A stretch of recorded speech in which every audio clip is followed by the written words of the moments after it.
Hello guys, कैसे हैं आप सब। आई होप आप सब अच्छे होंगे। मैं भी बहुत अच्छी हूँ। आज मेरे पास है A1 ब्रांड की स्लेट पेंसिल, जो मैंने आपको कल बताई थी कि मैंने 3 डब्बे मंगवाए थे। ये उनमें से ही है और ये भी ब्लैक ही है। एक है जो वाइट है, बाकी सभी ब्लैक है। ये वाइट है बस, बाकी सभी ब्लैक है। और आज मैं इनका क्रंच करने वाली हूँ। उम्मीद करती हूँ कि आपको मेरी वीडियो अच्छी लगेगी। अगर आपको मेरी वीडियो अच्छी लगे तो मेरी वीडियो को लाइक करना, शेयर करना, कमेंट करना और मेरे चैनल को सब्सक्राइब करना। ओके गाइस, मुझे सपोर्ट कीजिए प्लीज़। अब मैं जल्दी ही फास्ट फूड की भी वीडियो लेकर आ रही हूँ। आई होप कि आप सबको अच्छी लगेगी। ओके गाइस, मुझे सपोर्ट कीजिए। मैं ऐसे ही आपको अच्छी अच्छी वीडियो बनाकर ऐसे ही अच्छी अच्छी वीडियो बनाऊंगी मैं आपके लिए। ओके गाइस, सो हम क्रंच स्टार्ट करते हैं। ब्लैक,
हार्ड है।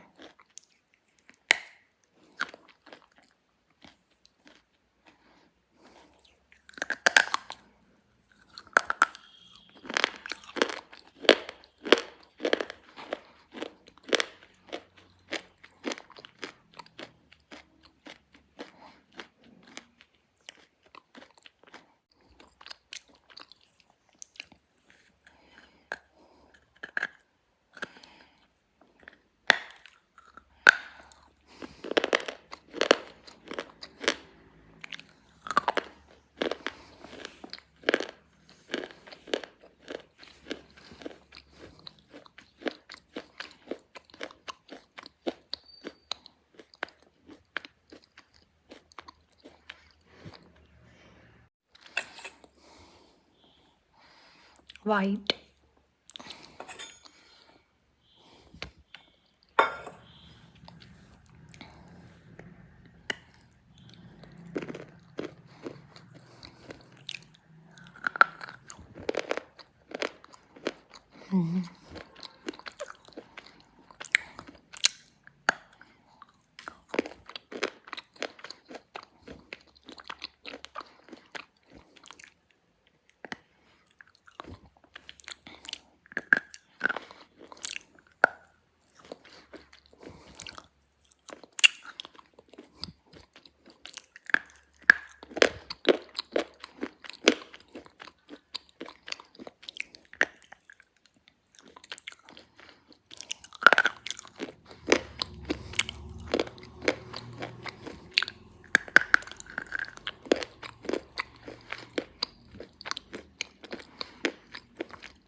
Okay guys, so done. आज के लिए बस इतना ही। मिलते हैं नेक्स्ट वीडियो में। अगर आपको मेरी वीडियो अच्छी लगी तो मेरी वीडियो को लाइक करना, शेयर करना, कमेंट करना और मेरे चैनल को ज़रूर सब्सक्राइब करना। और गाइस मुझे सपोर्ट करो प्लीज़। और नेक्स्ट वीडियो में मैं क्या क्रंच करूं मुझे कमेंट कर ज़रूर बताना। ओके गाइस, तो मिलते हैं नेक्स्ट वीडियो में। बाय।